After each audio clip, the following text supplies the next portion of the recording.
dat tota la carpeta.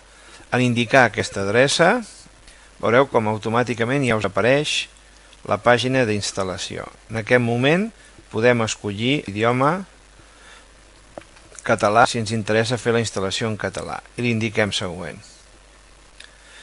Moodle fa una verificació, en aquest cas informa que tots els seus paràmetres són correctes i avancem a la següent pàgina. Aquesta pàgina és força important. Llavors, aquí hem de configurar tres coses. D'una banda, quina serà l'adreça web del portal Moodle.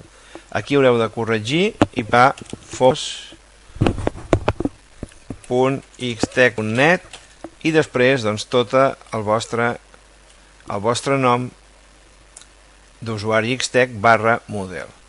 A continuació, fixem-se al directori de Moodle que ens el dona per defecte i aquest ja el deixem tal qual.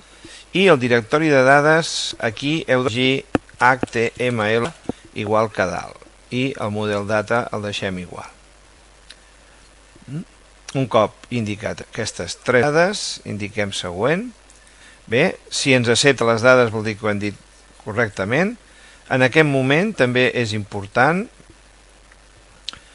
que li indiquem les dades de connexió al servidor de bases de dades MySQL de manera correcta.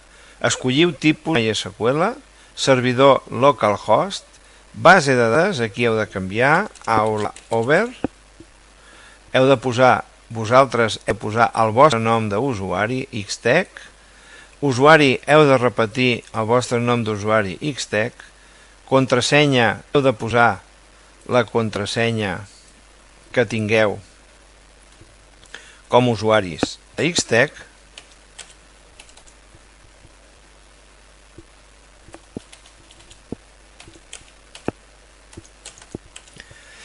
i finalment un prefix que aquí podríem canviar si volem, podríem posar que volguéssim.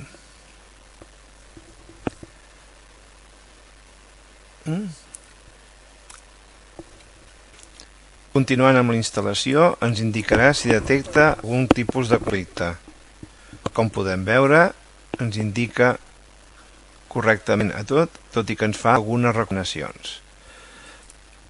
Passem a la següent pàgina. En aquest moment ens dona que si volem baixar l'idioma, sempre ho podem després, deixem aquest procés per després.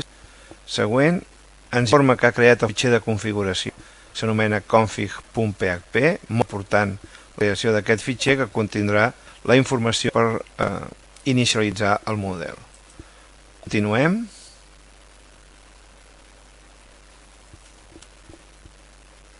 A continuació ens presenta la pàgina d'acceptació de la llicència, diem que sí.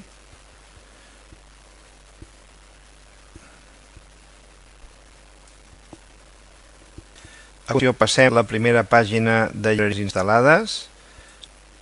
Continuem. Fins al final.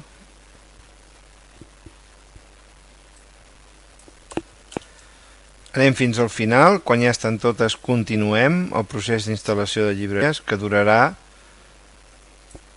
algunes pàgines més, avançant, cada vegada acaba d'instal·lar un conjunt de llibreries.